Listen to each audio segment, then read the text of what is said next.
Good afternoon, everyone.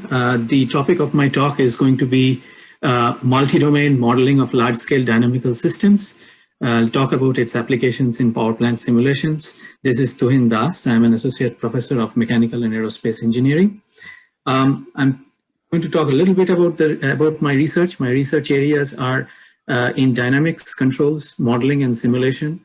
And it has found applications in fuel cells, wind energy, power plants, all the way to aerodynamics, energy efficient flight, and so on. I also teach in the area of dynamics, controls, and vibrations. So in terms of the motivation for pursuing research in system dynamics, it has been my training in doctoral research. And one of the things of system dynamics is that it's a field that extends to almost all branches of engineering. Modeling and simulation, which is an integral part of it, is especially important for large-scale and inherently multi-physics systems with numerous interconnected physical phenomena. And energy systems are very much, they belong to that category. What happens in these systems is that there are various phenomena that are combining, like thermodynamics, fluid mechanics, rigid and flexible body mechanics, etc. And a challenge in pursuing research in systems engineering is to understand these different interconnected phenomena in sufficient detail and be able to capture them in dynamic models. Because as the system becomes more large scale, without a model, it becomes difficult to understand the interactions and characterize them. So we always do a way between accuracy and simulation speed because both are important. Dynamic models, finally, once we have them running, give us insights into the characteristics.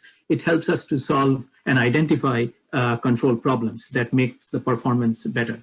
And we see this kind of a philosophy there in dynamics and controls related courses as well, where they are more holistic and they kind of motivate students to take a more system level perspective of engineering.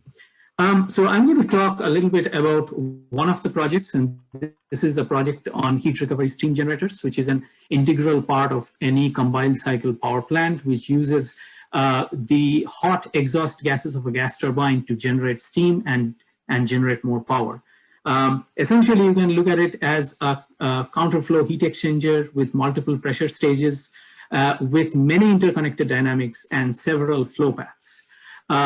So we have been doing the modeling of the system using T3000, which is a Siemens software. It is a causal modeling platform like MATLAB Simulink. And the goal has been to simulate, startup, shutdown, and let me just stop my video so that there is no issue with the connections.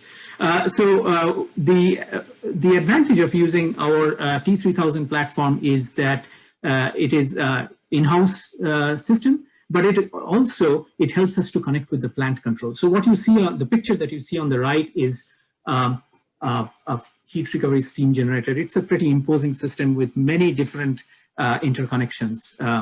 So here's a snapshot of the schematic, rather, of our model. We have made this model using control volumes. The flue gas, as you can see, goes from left to right on the top, goes from one cluster to another. And in the bottom, you see the flow of medium, basically, which is water, gets converted to steam. And there are 3 pressure stages. Each of these blocks you see are control volumes. And you also see some flow interconnections between these different pressure stages. So the control volumes, each of them capture mass balance, energy balance, phase change, heat transfer, mass transfer, and also pressure dynamics. And here is a snapshot of how it looks like on T3000. It looks like a printed circuit board, and that's because indeed all of these are subsystems capturing different physics. They are connected to each other, a lot of interconnection between these. You see the red and blue boxes representing the different clusters as well as the different pressure stages. There are about 32 to 35 different subsystems here, leading to about 40 to 50 different integrators and about 100, close to 100 different parameters. Some of them are geometric parameters which are given, but many of them are also thermodynamic parameters or fluid mechanics parameters, which are not always deterministic. So this is a snapshot and kind of gives you an idea of the complexity in building these models and getting results. Over here, I have shown some of the characteristics of the dynamic model. You know, on the top left, some of you may remember this diagram. It's a TS diagram of a steam power cycle. What we are doing in our dynamic modeling exercise is that we are not just simulating this steady state condition. We are simulating a condition where these pressures and temperatures, they change dynamically, and they go from normal temperature and pressure to the steady temperatures and pressure. On the middle, we show the model of a boiler. This is a very key element of a heat recovery steam generator. It is a non-equilibrium model, the one we have constructed. And the way the model is derived is that it captures all the transients, flow rates, and at steady state, it reaches an equilibrium condition.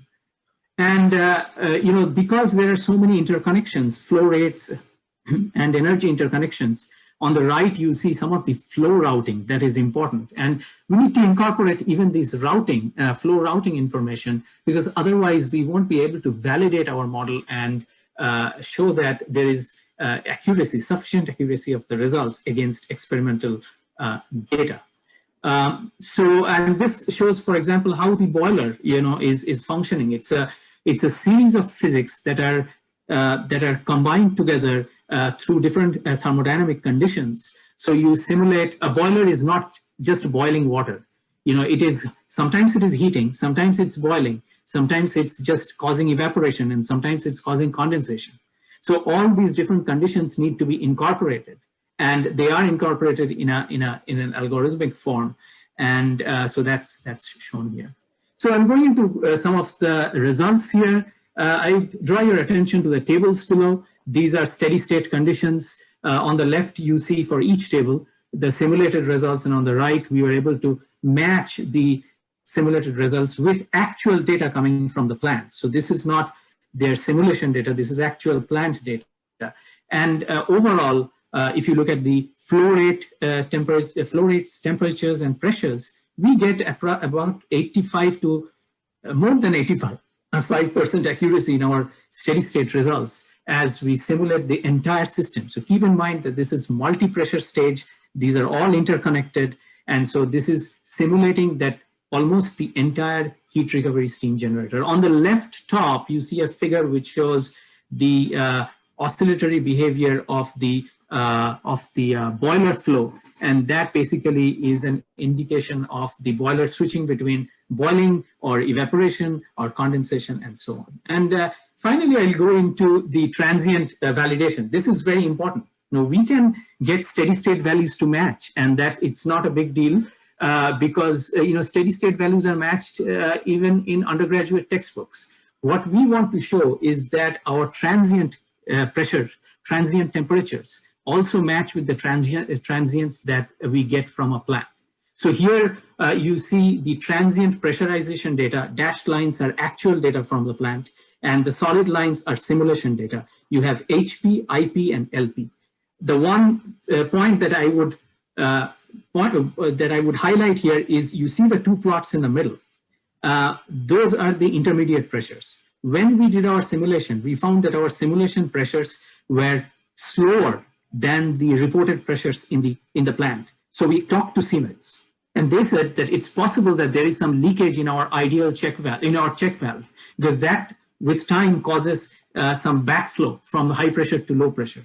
So we implemented such we removed the backflow restriction of our model just to see what happens. And you see the result on the bottom. It shows that now our pressurization was faster than what was reported in the data.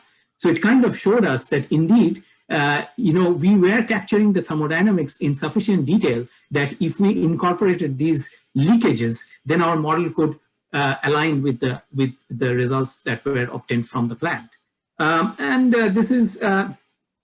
This has to do with some flue gas temperature profiles. Modeling gas temperatures is always tricky because they have very low thermal inertias. So we had to do some innovations in order to get discretization, but at a lower computational load. So I'll not go into the details of this in the interest of time. I'll just next go to my near-term and long-term goals. We are in the process, after some years of research, we are at a level where we are starting to submit journal papers. We are able to show some good original work. We are next going into boiler swell shrink modeling, which is a very important and interesting phenomena. We are also looking into understanding duct burning, which increases the power output of a HRSG. And in the long term, we want to now formulate fundamental control dynamics questions, propose control innovations, and perhaps also pursue funding from external agencies such as DOE or NSF. And that brings me to the end of my discussion. I would like to acknowledge my collaborators at Siemens and also the students that have been involved in this project over the years. And that's it.